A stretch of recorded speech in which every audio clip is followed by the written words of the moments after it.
Sleep paralysis, the science behind nighttime terrors. Imagine waking up in the middle of the night, unable to move, unable to speak. You try to scream, but no sound comes out. Suddenly, you feel a sinister presence in the room.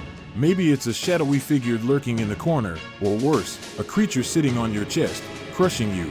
Is this a supernatural attack, or is there a scientific explanation?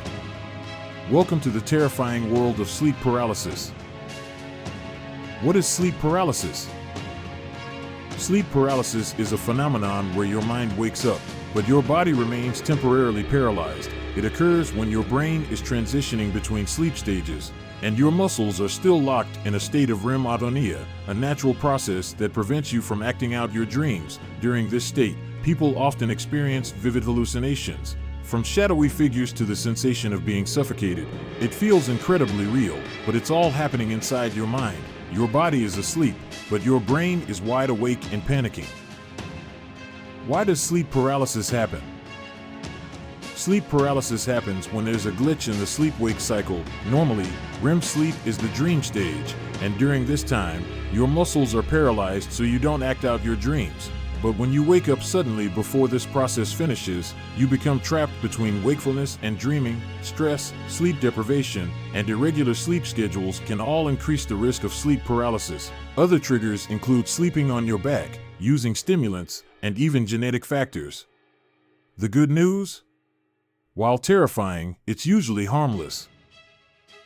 Who experiences sleep paralysis? Sleep paralysis can happen to anyone, but some people are more likely to experience it than others. Studies show that up to 40% of people will experience sleep paralysis at least once in their lives. Though some have it more frequently, it is more common in people with irregular sleep schedules, insomnia, or those who experience high levels of stress. It's also linked to conditions like anxiety, PTSD, and narcolepsy. Interestingly, some cultures view sleep paralysis as a supernatural event, rather than a neurological glitch. When does sleep paralysis occur? Sleep paralysis typically occurs during the transition in and out of REM sleep. That's when the most intense dreams happen, and your body is in its deepest state of paralysis. It can happen when falling asleep. Hypnagogic sleep paralysis, or upon waking up.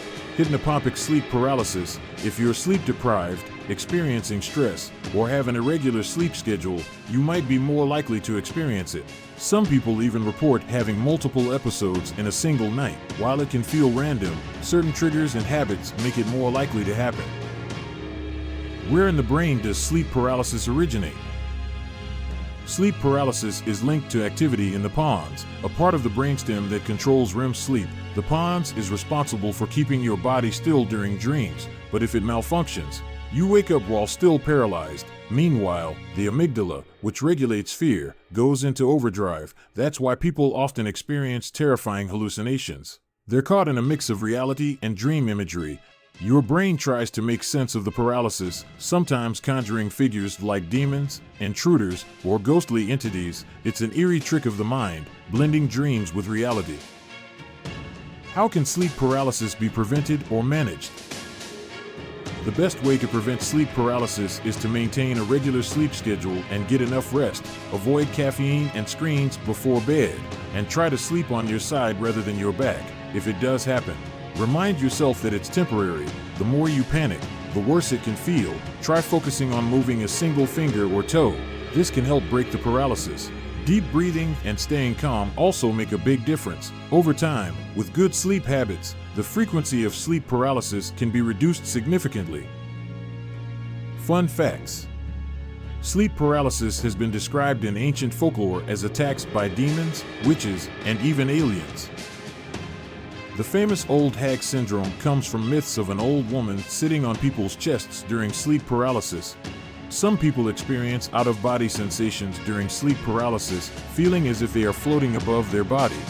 Lucid dreamers sometimes intentionally induce sleep paralysis as a gateway to out-of-body or astral projection experiences. The term sleep paralysis was first coined in the 19th century, but reports of it date back thousands of years. If you've ever had sleep paralysis, tell us about your experience in the comments. What did you see? How did it feel? And if you found this video interesting, don't forget to like, subscribe, and hit the notification bell so you won't miss our next deep dive into the mysteries of the mind. Sweet dreams. Just don't let the sleep paralysis demons bite.